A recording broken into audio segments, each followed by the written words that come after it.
বন্ধুরা, আজকে আমরা কথা বলবো এমন একটা কোম্পানি নিয়ে যেটা গত 1 বছরে বিনিয়োগকারীদের সবচেয়ে বেশি আলোচনায় ছিল। ওসওয়াল পাম্পস। সোলার পাম্প বানানো এই কোম্পানি আইপিওতে যেমন হইচই ফেলেছিল, ঠিক তেমনই এখন দাম অনেকটা কমে যাওয়ায় সবাই জিজ্ঞেস করছে এখন কি কেনার সময় নাকি এড়িয়ে যাওয়াই ভালো। চলুন পুরো ব্যাপারটা সহজ বাংলা ভাষায় আজকে বুঝে নিই। ওসওয়াল পাম্প হরিয়ানার কার্নালে অবস্থিত একটি কোম্পানি, যেটা 2003 সালে শুরু হয়েছিল।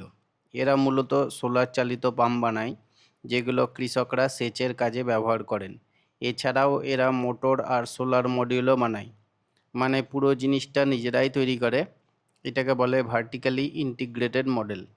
কোম্পানির এমডি বিবেক গুপ্তা। 2025 সালের জুন মাসে এই কোম্পানিটি স্টক মার্কেটে লিস্ট হয়। আইপিওর দাম ছিল 614 টাকা। এখন আসি দামের কথায়। জুন 2026-এর শেষের দিকে এই শেয়ারের দাম ঘোরাফেরা করছে 420 থেকে 440-এর মাঝামাঝি। 52 সপ্তাহে সর্বোচ্চ দাম ছিল 888 টাকার কাছাকাছি, আর সর্বনিম্ন ছিল 283 টাকার কাছাকাছি। তার মানে বুঝতেই পাচ্ছেন, সর্বোচ্চ থেকে দাম প্রায় অর্ধেক কমে গেছে। আর আইপিওর দামের তুলনায়ও এখন শেয়ার অনেকটাই সস্তা।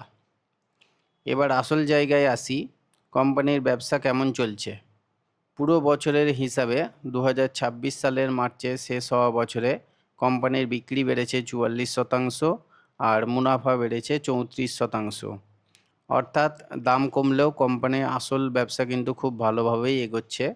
শেষ কোয়ার্টারে অর্থাৎ জানুয়ারি থেকে মার্চ পর্যন্ত মুনাফা বেড়েছে প্রায় 45%। এটা যে কোনো ছোট কোম্পানির জন্য দারুণ একটা সংখ্যা।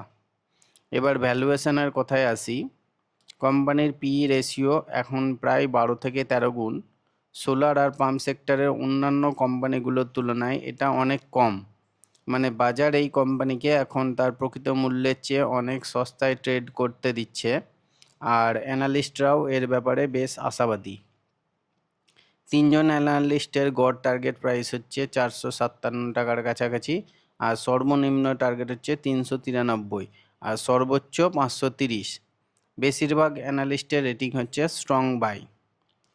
এখন দেখা যাক, এই কোম্পানির ব্যবসা মূলত নির্ভর করে সরকারের পিএম কুসুম স্কিমের উপর, যেখানে কৃষকদের সোলার পাম্প বসিয়ে দেওয়া হয়। সম্প্রতি এরা বিহারে রুপটপ সোলার প্রজেক্টেরও অর্ডার পেয়েছে।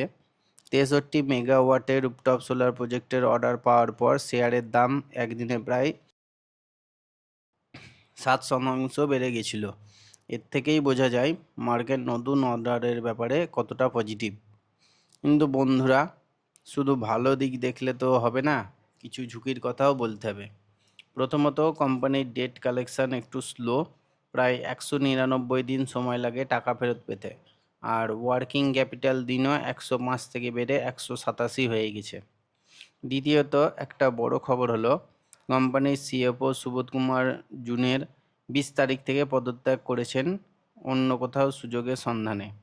যে কোনো কোম্পানির সিএফও হঠাৎ চলে গেলে বিনিয়োগকারীরা একটু চিন্তিত হয়ে পড়েন, কারণ এটা প্রায়ই অনিশ্চয়তার ইঙ্গিত দেয়। এছাড়া এই কোম্পানির প্রায় 85 থেকে 87% আয়ের জন্য সরকারি পিএম কুসুম স্কিমের উপর নির্ভরশীল। তাই সরকারের নীতি বদলালে এর সরাসরি প্রভাব পড়তে পারে ব্যবসায়। তো সব মিলিয়ে বলতে গেলে ওসওয়াল পাম্প এমন একটা কোম্পানি যার ব্যবসা খুব দ্রুত বাড়ছে, লাভও ভালো হচ্ছে, আর বর্তমান দাম তুলনামূলকভাবে সস্তা। কিন্তু সিএফওর পদত্যাগ আর সরকারি স্কিমের উপর ভারী নির্ভরতা, এই দুটো বিষয় মাথায় রাখা জরুরি। এটা স্বল্প মেয়াদি ট্রেডিংয়ের জন্য নয়, বরং দীর্ঘমেয়াদে যারা ভাবছেন তাদের জন্য বিবেচনার বিষয়। আর এটা অবশ্যই মনে রাখবেন, এই ভিডিওটা শুধুমাত্র শিক্ষামূলক উদ্দেশ্যে তৈরি। এটা কোনো বিনিয়োগ পরামর্শ নয়।